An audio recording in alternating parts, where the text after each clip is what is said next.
right. Can everybody see and hear me? Well, thank you for having me here today. I want to talk to you about the Kentucky State Beekeepers Association. Um, we are a statewide organization to advocate for beekeepers all over the state. Our main mission is to help improve honeybee health, and we also like to provide training for beekeepers. We advocate for the different for quality honey products and being able to get appropriate pricing for our beekeepers. And I'll go into a lot more detail on that in a little bit. But we also help influence some of the state laws pertaining to pollinators so that we can really advocate and make sure that the farming industry considers honeybees as it's taking into account all the different farming practices that they're putting into laws. We are a 501c5, which is a little bit different organization than the C3 that you all are probably used to. That really allows us to focus a lot more on improving honeybees as a whole, rather than just focusing on education. Education is definitely one of the factors that we advocate for. Most of last year, I spent traveling across the state, being able to talk to beekeepers and help them understand some of the different health measures that they need to do to improve their hives. We also try to do in-person training so that you can get past some of that intimidation of when you're a new beekeeper and you are trying to get into the hive for the first time. Unfortunately, due to COVID, most of our stuff got canceled for this year, which has been kind of a bummer. We had a lot planned, but we are trying to make the most of it and reach people as much as we can. So I appreciate you all giving me the opportunity to be here. We also tend to have a very huge booth at the Kentucky State Fair. Last year, we actually got to have 2 of them. And this is a really great opportunity. It allows you to try honey from all across the state. And you can really see that there's a lot of diversity across honey. It's not all the same as that bottle that you buy from the Kroger shelf. And it really gives all of the beekeepers an opportunity to engage with the public. Everybody loves it. One of my favorite things was to watch some of the grumpy old men beekeepers interact with these children rolling candles, and it was really heartwarming to get to see them interact with the kids that way. So it's a really great way to help the public understand how important bees are. I know a lot of you realize that there's that a lot of the problems with honeybees keeps coming up in the news, and definitely pesticides are certainly a problem for honeybees. Another factor that's not always highlighted so much is monocultures. Anytime honeybees are feeding off of one pollen source, it's actually pretty detrimental to the bees. It'd be the equivalent of you eating lettuce all the time or eating a steak on a constant basis. That's not healthy for us, and it's really not healthy for the bees. So that's a lot that really gets in the news on a pretty constant basis. But we also have problems with something called the Varroa destructor. It's actually the #1 cause, not just the US. And so this little mite is the equivalent of a tick, like a tick on a mammal. Its active feeding stage is typically right here, this is called a honeybee pupae. So it's the stage that a honeybee does right before it becomes an adult. This mite feeds on the immune system of the bee, which weakens the bee overall. And then unfortunately can transmit up to 23 different viruses. So it's really detrimental to the bee. And this is actually just works in perfect synergy with all of the other problems of the pesticides and the monocropping that are all together, because they can actually work together synergistically to further weaken the bee. So it's really a big problem overall.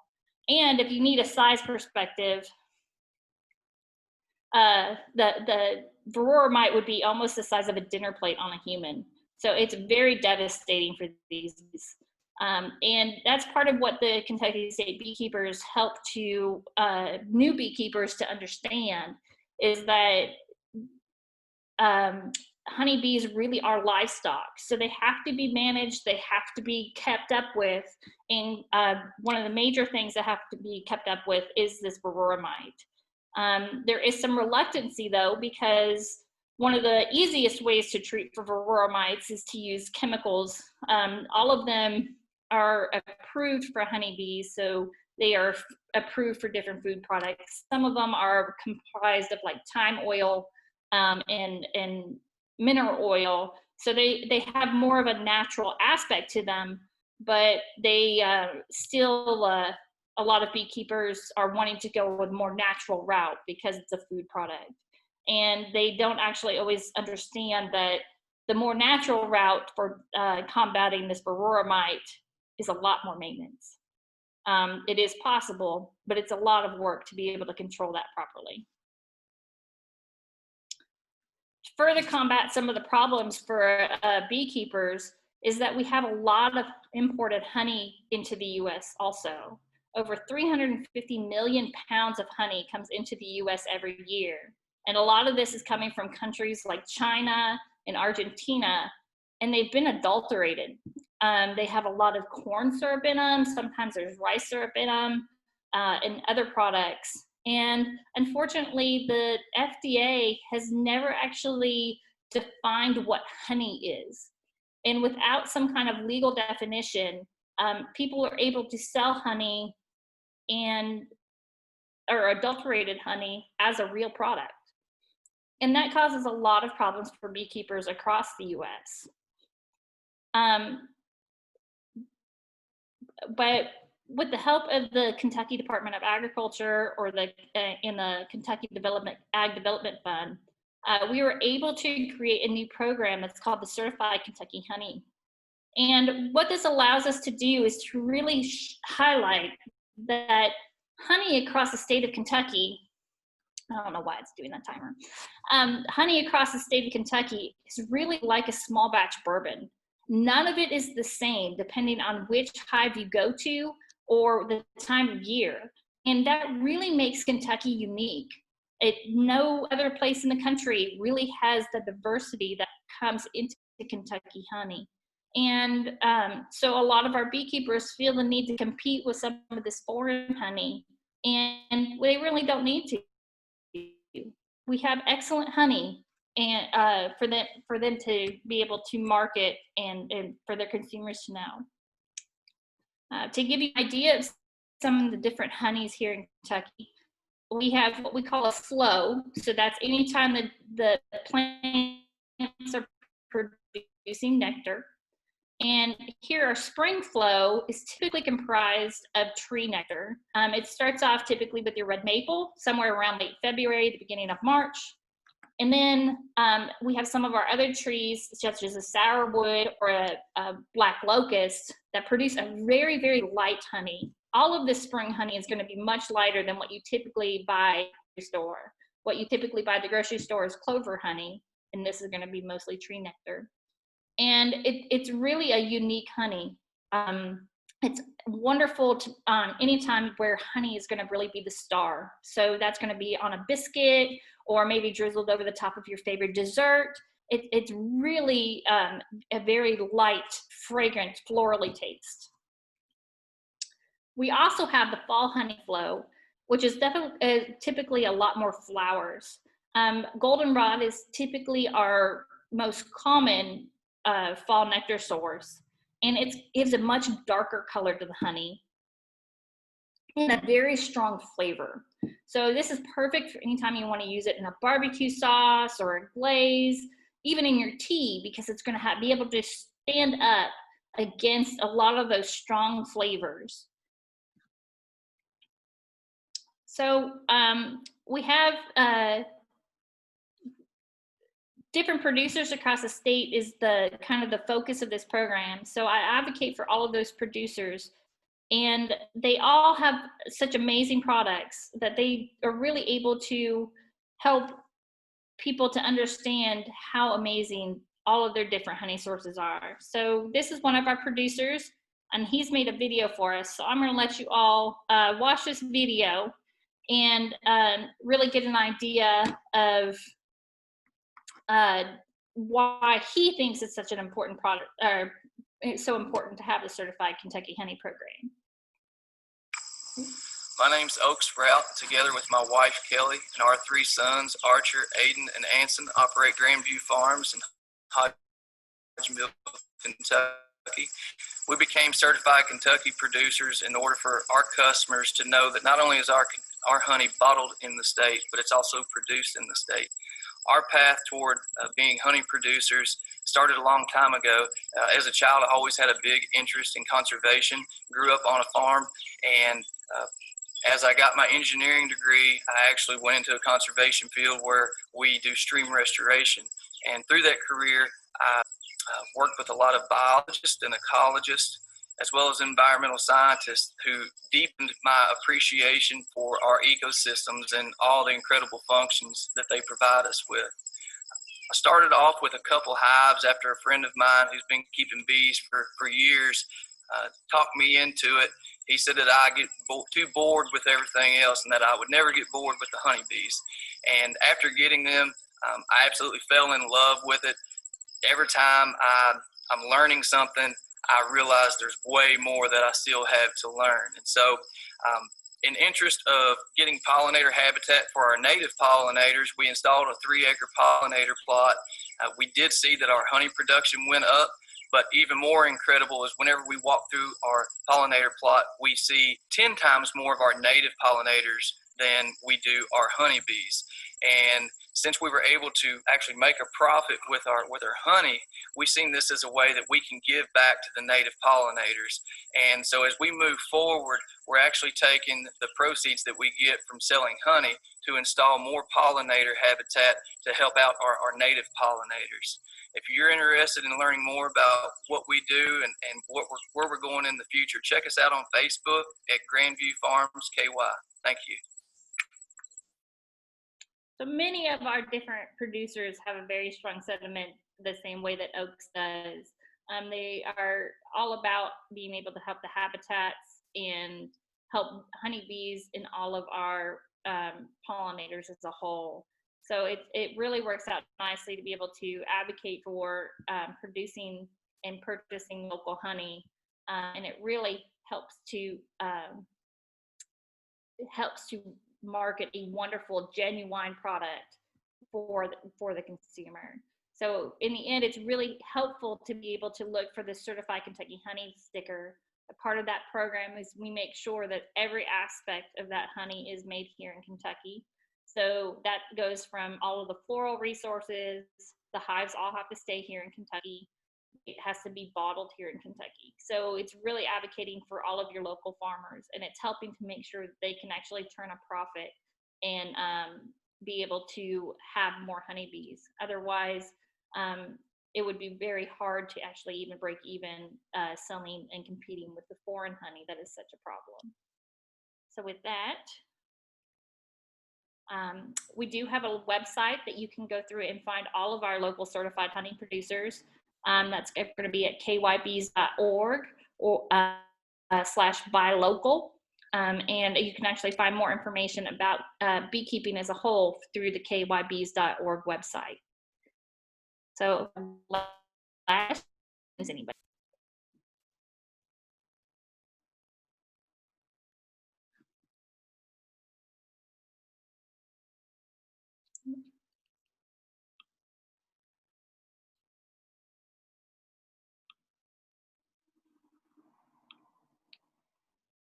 Sarah, I have a question for you.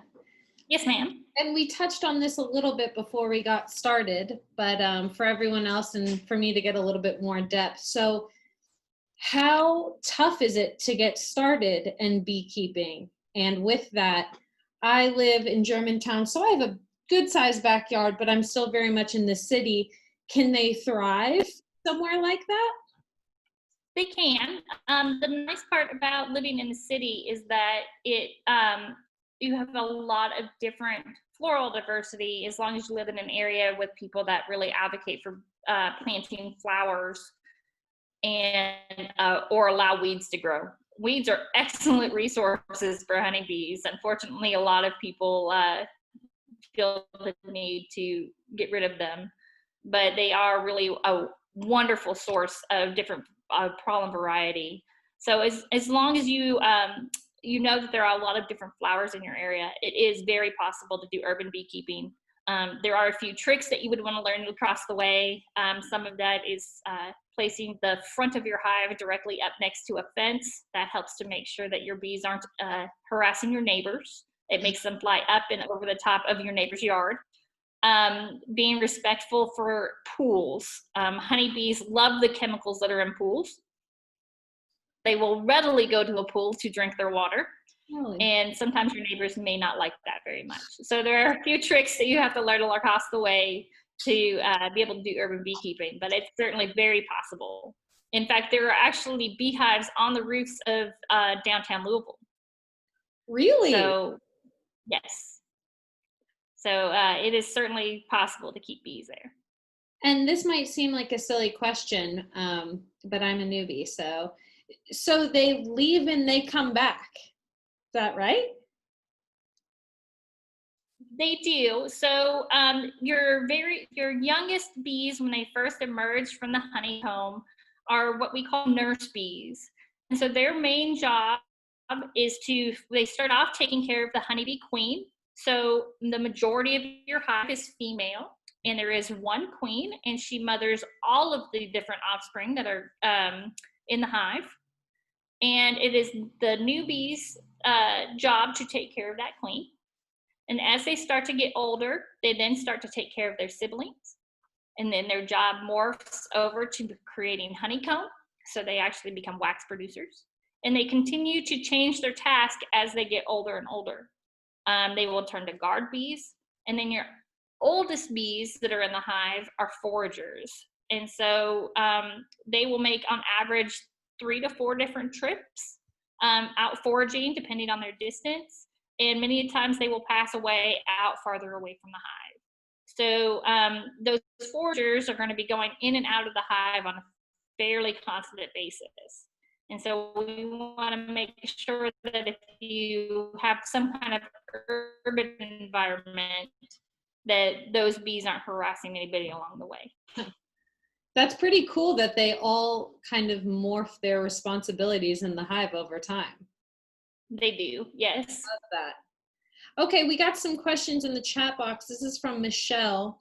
If you could wish your neighbors to plant anything, what are your most wanted plants, trees, and flowers? And are there any least wanted? So the main goal whenever you select a nectar producing plant is that it has a very open flower. The easiest way to get around that is to plant your native flowers. They tend to have very open flower profiles, and it allows the honeybees to get in there and be able to get the nectar sources. Any of your really tightly closed flowers, it becomes very hard for your bees to get in there without getting stuck. And you also have to make sure you're not planting a sterile variety like roses, for instance. Really don't produce any pollen, and they don't produce any nectar. So they're really not any value to a honeybee or really any of your native pollinators. So I don't know that I have a favorite. Most of what I plant is native flowers. I'm very lucky on where my farm is, so I have tons of trees there already. So we have tried to plant more black locust trees. Black locusts are wonderful for fence posts, so most of my property has been cleaned out from locust trees, but they do produce a wonderful honey later in the season, and so we're trying to get a few more of those planted. Cool. What about least wanted? To me, none of them are necessarily bad. Most of your pollinators are able to discern whether or not it's worthwhile for them. So, you know, if you like it for aesthetic value, there's certainly no harm to planting them. But, you know, roses, daffodils, I'm trying to think of a few other flowers, they're just not of any value to your honeybees or pollinators. So it's really just making sure that they produce something that the bees can utilize. And it'll vary depending on season. It's really nice to be able to plant flowers that will bloom during July and August, because that's what we call the dearth. And so there aren't very many plants that produce a lot of nectar during that period. And so being able to provide a food source for not only honeybees, but your other native pollinators is really valuable. And you can do a lot of that by planting echinacea, a lot of your black-eyed Susans, a lot of your native flowers are capable of filling in that gap where it's so hot and dry. Awesome. Ellen has a question. Are there any legal issues around keeping bees? Currently in the state, as long as it's not against your homeowners organization, you should be able to keep them in every city in Kentucky. I'm not aware of any city or county ordinances that completely ban bees. There are certainly some cities that are less favorable, but by and large, most people realize the value and the importance of pollinators, and so they don't at least outright outlaw bees. Good. See, Michelle says the American Life Building downtown has a green roof and beehives right on Main Street. That is so cool. I had no idea. Yes. Julie, It's amazing where all Julie says the Louisville Grows Healthy House in Portland has a green roof and hives on the roof as well. And in non-COVID times, they give tours. Ooh, I would love to go on one of those. Yes. Let's see. Elizabeth has a question. Is there funding available for farmers that want to start? There is some funding available. The most readily one that is really dependent across the state would be something like CAPE funding. So that would CAIP, and it's typically administered through the extension office in your county. It really depends on your area, though. That's one of the problems with the CAPE program is some areas have it's all funded from the tobacco-based settlement. And some areas have more of that funding than others do. So that's the easiest one to start with. If you have a lot of cattle in your area, you may not get it, though, just as a heads up. I know Woodford County is really good at administering it for beekeepers. I live in Anderson County. It doesn't tend to happen for me. There are a couple other funding programs depending on how much you want to invest on it.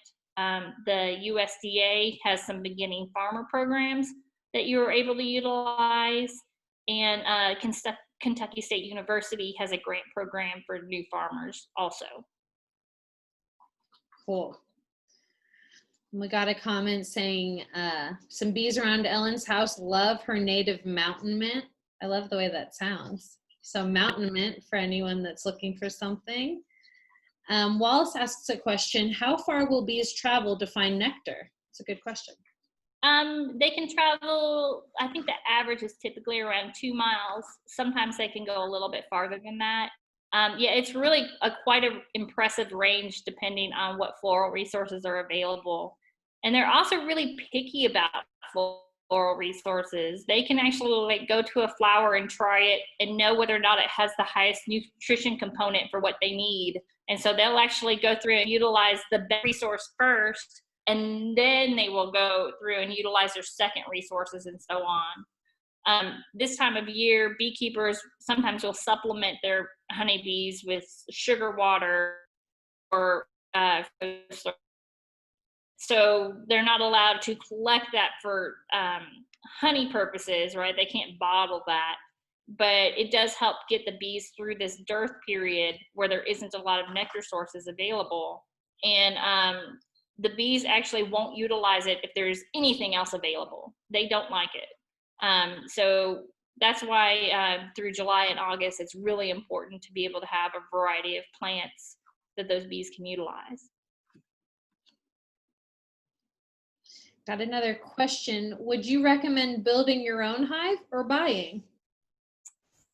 Well, if you are very good at carpentry skills and you have a lot of resources available to you as far as wood, you can certainly make your own hive for a relatively low cost. If you are not in that privileged few that would probably have those resources, it's by and large easier to buy an already cut honeybee hive. There are ways, or they always sell them disassembled, and you can put them together yourself, which would allow you to save money. But it's not really very cost effective unless you already have that timber laying around. Otherwise, I would go to one of the major beekeeping supplies houses. Okay, do we have any more questions for Sarah? Any and all bee things are welcome here. She is an expert. No, Oh, I see honey. nice, Elizabeth. Oh, is she out? It looks like you're empty. Oh, you got a little bit.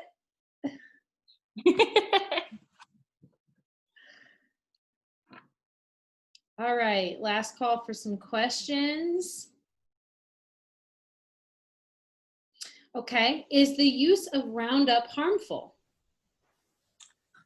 So there is some debate upon that. The studies have shown that it doesn't at least outright kill the bees. So it's not a direct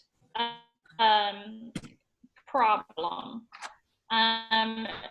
The way I see it, though, is that Roundup is used to kill primarily weeds.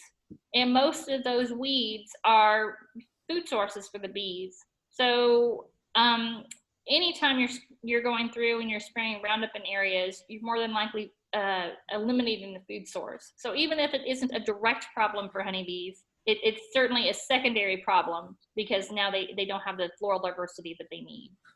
Hmm.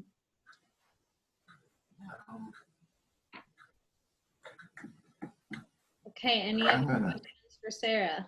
Can I direct the question to Justin? Justin, you up for it? Justin, Mark, always up for it. you have examples of darn near anything and everything sustainable on the university campus. Do you not have beehives? I'm surprised. The Department of Biology keeps an experimental hive on the roof of the Life Sciences building right on the main quad. And what they're researching there is the types and quantities of pesticides, basically, that bees bring back to the hive. I'm not involved in that research directly, and I don't know anything about the results. I wish I could tell you. We don't keep bees sort of recreationally or like as an interactive thing because I know that the responsibility for tending that hive would fall to you're looking at it. Busy enough with the 2 bees I already keep.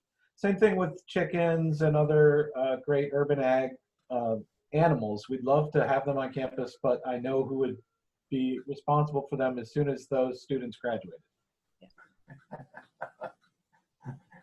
Very understandable. It's very rewarding, but the bees certainly aren't hands off. They do require quite a bit of maintenance. So I completely understand not wanting to keep those on campus with student help all the time. The University of Kentucky, where I went, actually they keep honeybees out at several different farms across the Lexington area, and then they keep a couple on one of the agricultural buildings. So they have some diversity, and they do some student training. But I've never been to the University of Louisville, so I don't know that one. Well, we do have a pretty isolated, I guess I would say, community composting site that does have volunteers every Sunday at noon. And Brian Barnes, who manages that project, has expressed interest in keeping bees there, but he doesn't know anything about beekeeping. And so it would really fall to me to set it all up and then probably fall to me to maintain it.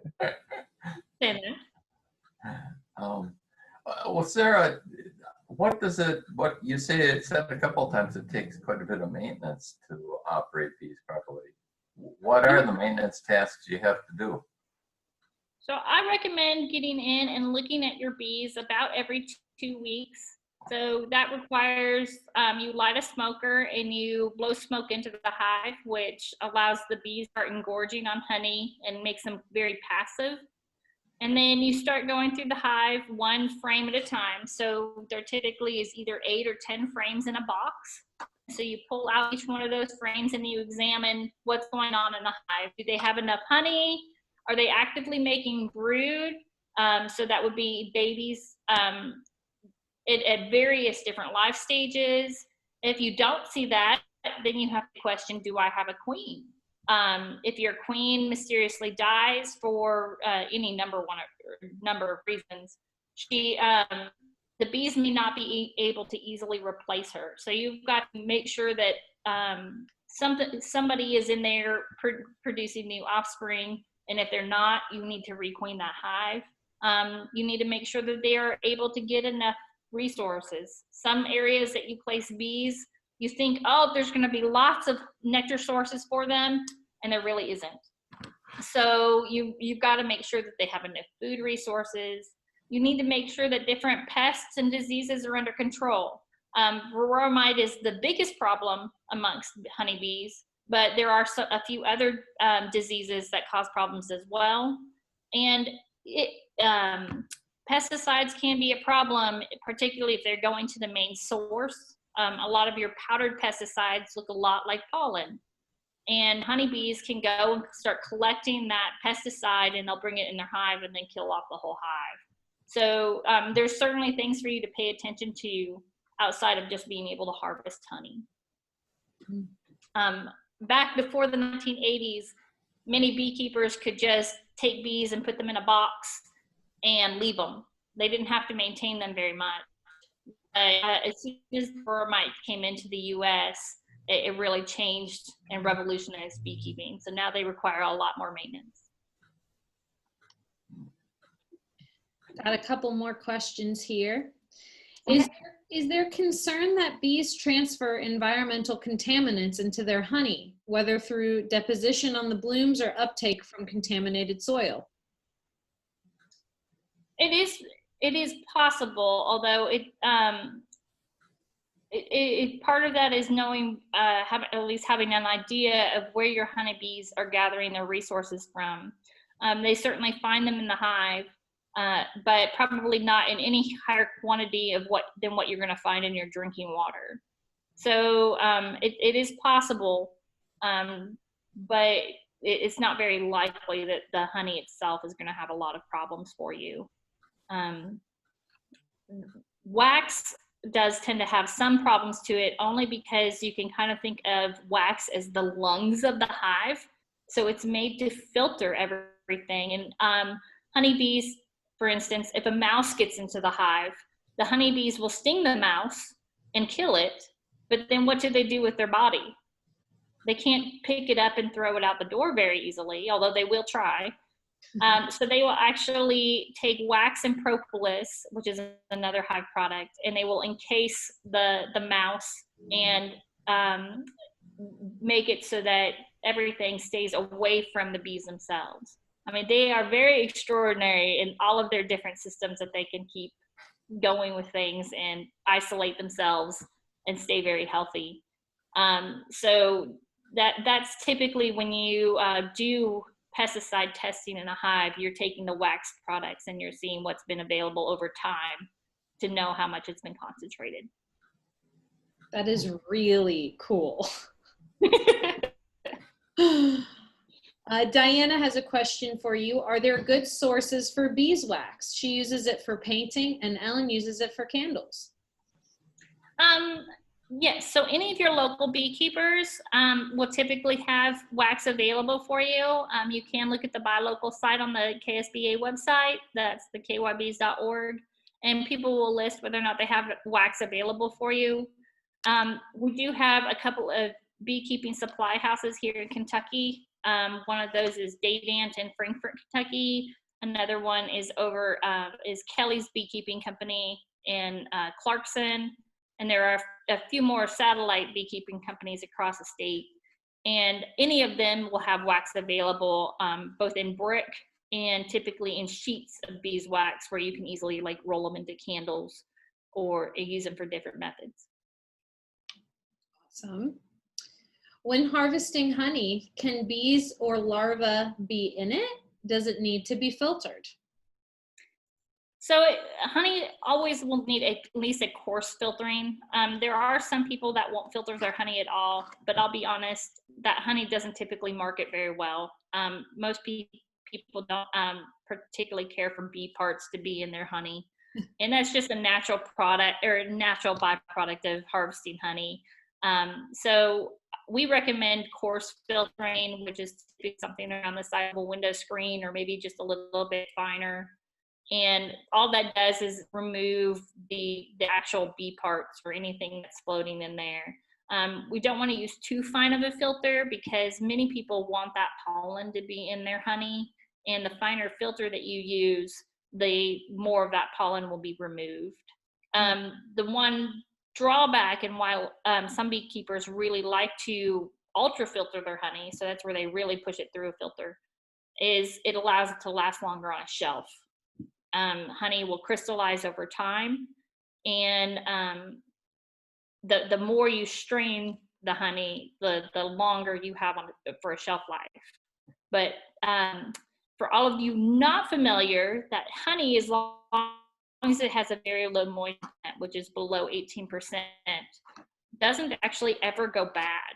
And but it will crystallize, so it gets a real heavy, almost looks like a sugar layer at the bottom of the jar, and you can place that into a pot of water. Like what I do when I re-liquefy it is I boil a pot of water, and then I turn it off and I set the bottle of honey into that water and just let it come up to temperature over time, and that will actually re-liquefy that crystal, those crystals in the jar. Awesome. Okay, and let's see here. Justin has a quick comment. If folks want to see bees up close and personal on U of L's campus, all you have to do is come check out the sunflowers at our Urban and Public Affairs Garden. Always covered in native bees and pollinators of all kinds. Right now is the perfect time of year to check them out. Sounds like I need to head over, Justin. Okay, any other questions? Any other questions for Sarah? This has been very cool. I just want to learn more now. You have me very intrigued. That's the thing that I find amazing about honeybees is the longer I study them, the more questions I have and the more fascinating they become. So that's why I just really love working with them because of that. I mean, more and more questions keep coming all the time. Yeah, I get that. So cool. I'm excited to dive in. I might shoot you some follow-up emails. I'm sure Absolutely. Questions will be spinning. Okay, well, thank you, Sarah, for talking with us tonight. This was a really fun chat. I'm sure everyone enjoyed it. We had lots of questions coming in, so thank you for your time. Let's see a couple LSC updates for everyone. Mark your calendars, November 12th, we are having our annual Sustainability Summit. You can follow along with Save the Dates on our Facebook page. I just dropped the link in the chat box. It's going to be a really cool one. The theme is Climate Crossroads, exploring the intersection of climate change and social justice. And we have Charles Booker speaking with a lot of other great panelists and some local speakers as well. It's definitely not one you're going to want to miss. So save the date, November 12th. We also have our upcoming Green Convene that Michelle and I are hosting along with LCAN. It's all about solar. We're calling it Here Comes the Sun. I'm going to drop that link as well so you can go ahead and register. It's a free event. It's going to be on Saturday from 11 to 12:30. Once again, a lot of great, cool local speakers. You're not going to want to miss it. And then finally, stay posted for our Give for Good. LSC is going to be participating in Give for Good again this year. That is on September 17th all day. So follow us on Facebook for updates on that as well. And I think that's it on our end. It was great to see everyone and get to chat a little bit. Sarah, it was really awesome to hear you speak. And unless there's any other questions, we'll see you guys next time. I'll see you at the Green Convene this Saturday is what I mean. Thank you. Thanks, everyone. Oh, Justin says he thought the summit was November 13th. Ellen, it's the 12th, correct?